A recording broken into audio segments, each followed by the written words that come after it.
Hello, my friends. Welcome back to another episode of the Unstoppable Dad Project. Thanks once again for taking some time out of your busy lives to listen to our little 15-20 minute podcast that we've got going on here. Before I get into it today, as always, I'd just like to ask you all a massive favor.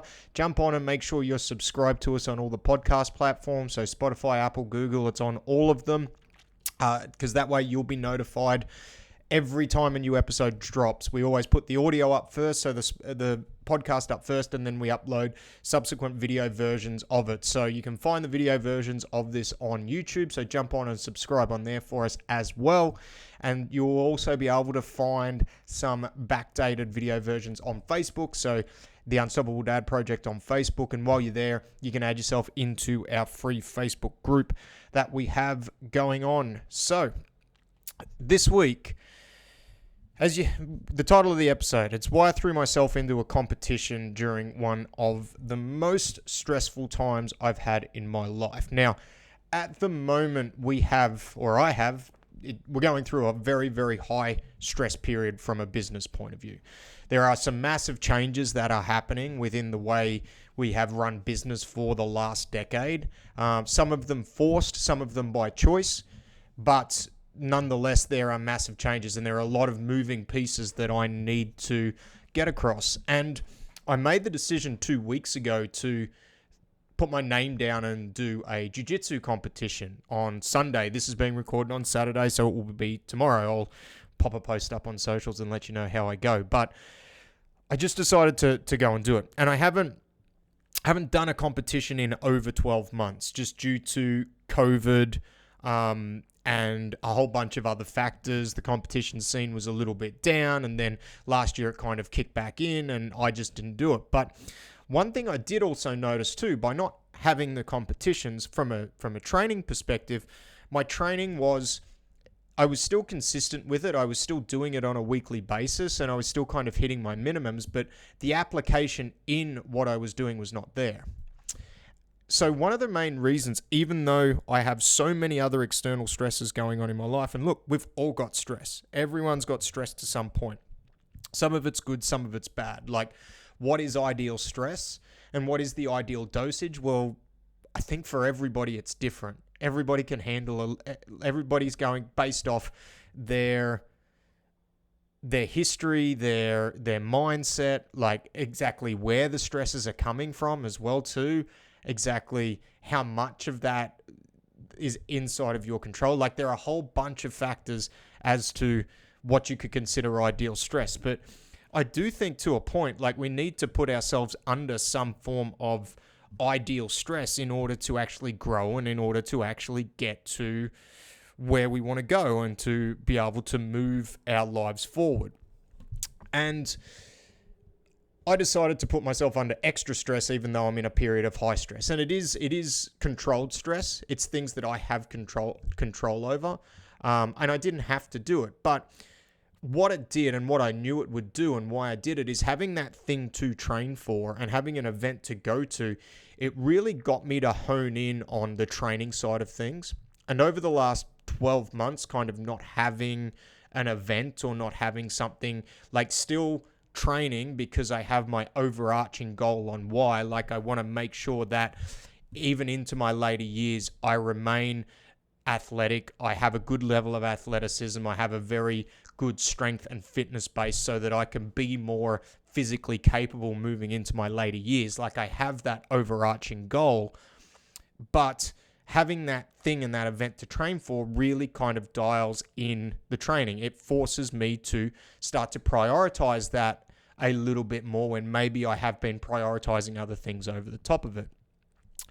And that's okay. It's okay to prioritize other things over the top of it, but I wanted to dial in, right? So that's why I decided to throw myself into that situation again, even though I've got a lot of external stress. And the byproduct of that also, and what I noticed and why I wanted to kind of jump on and talk about it, was having that thing to train for and then having my training dialed in where I've gone, look, I actually have to prioritize this because I don't want to show up at the competition feeling like I'm underprepared. Like, I want to at least feel like I have a good level of preparation so I can give it my best, because there's nothing worse than going to a competition knowing that you're underprepared and then not performing. Like, that's a reason to be down on yourself and be angry about yourself, and, perhaps rightly so, because if you're going to put yourself in that situation, you want to make sure you're prepared.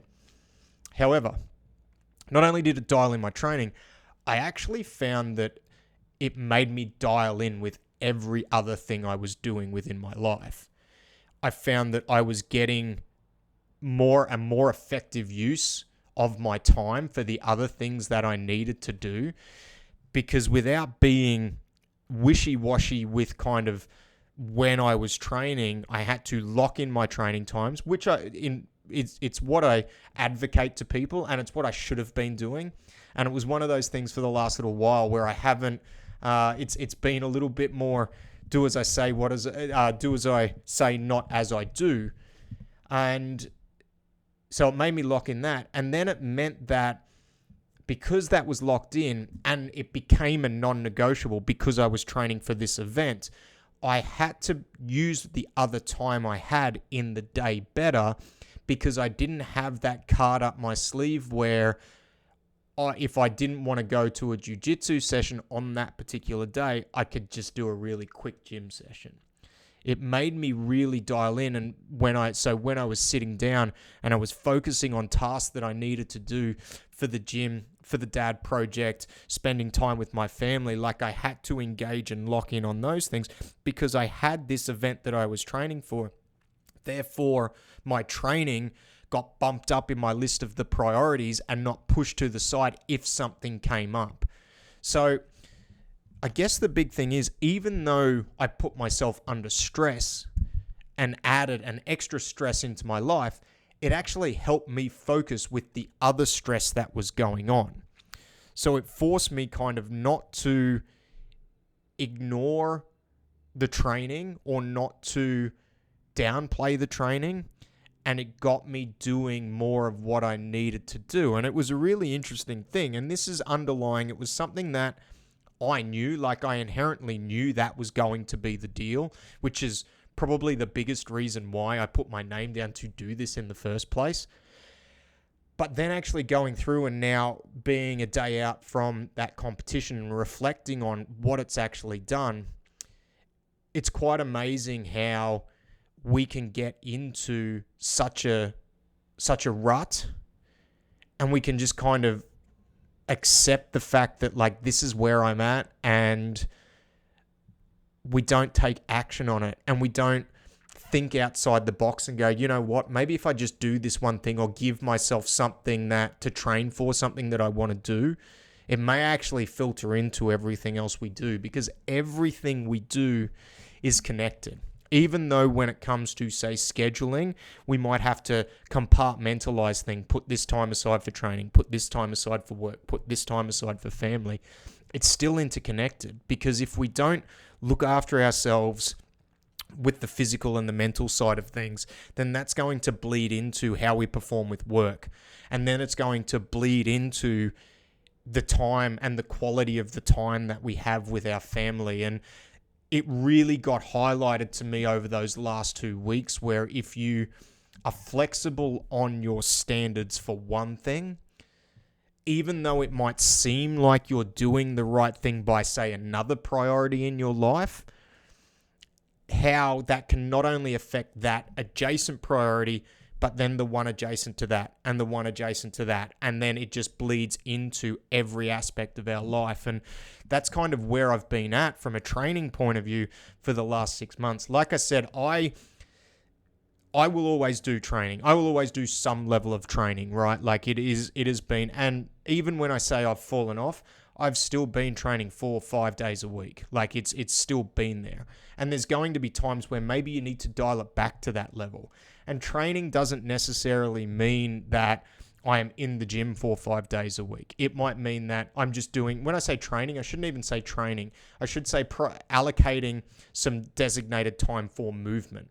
So whether that be like jiu-jitsu, for some of you, it might be playing a different sport. Like I work with a lot of dads who play a whole bunch of different sports, like touch football, ice hockey, like American football, like that's their thing. And I did a podcast last week talking about like finding your, or not last week, a few weeks ago talking about finding your thing.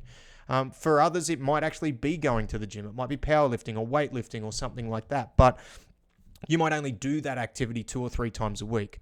But then the other times you're doing some movement. But giving yourself something to train for and something to work towards, what I've found for me in the last couple of weeks, it has just allowed me to hone in my focus and make sure that I'm not being flexible with the time that I am allocating to training, because I don't want to show up to this event underprepared, because that would be embarrassing. And for some of us, shame is a massively powerful motivator. I'm one of those people.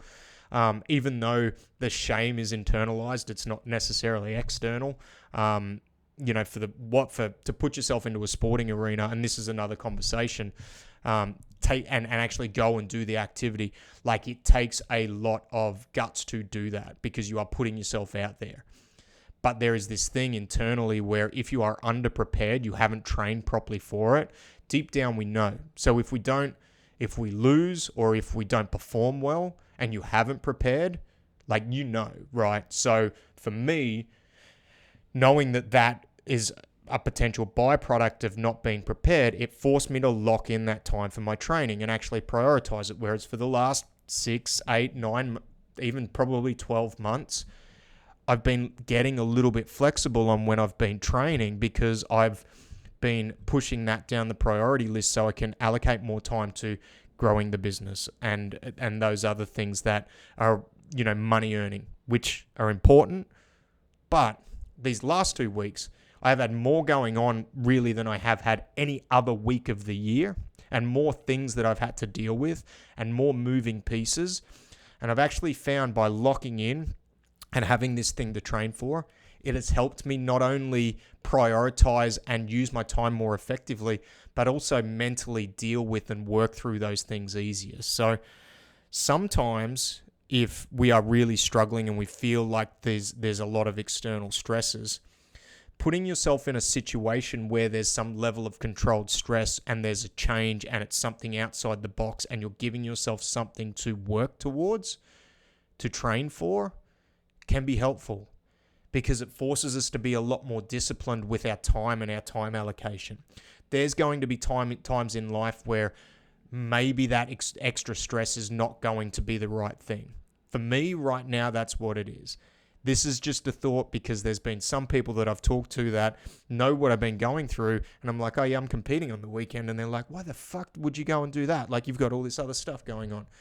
And when I've sat down and I've thought about it, and why I've jumped on the podcast is to kind of highlight that, sometimes just removing ourselves from the situation and giving us something else to work towards, that is removed from maybe the stressful situation, can actually help with the stressful situation. So adding in a little bit of extra stress might be what you need to actually deal with the stress that you've already got at the moment. So let me know your thoughts. Let me know if you've done that before, like you've gone and just thrown your name down for something even though you've got a massively high stress load or workload, so you've gone and kind of impacted that. And did it help? Did it not? Let me know. Like, drop a comment in the group. So the Facebook group, the Unstoppable Dads Facebook group. You can comment on this on YouTube or wherever you find it. But let me know how you feel. Let me know how you've gone with it. And as always, if you need anything, please feel free to reach out. This is not meant to be advice. This is just an insight into my life, my feelings as a dad, as a coach, as a trainer, and as a human being. And for me, this stuff helped. Actually, putting myself under more stress helped me deal with the stress that I was going through. Will it help you? Hopefully, maybe.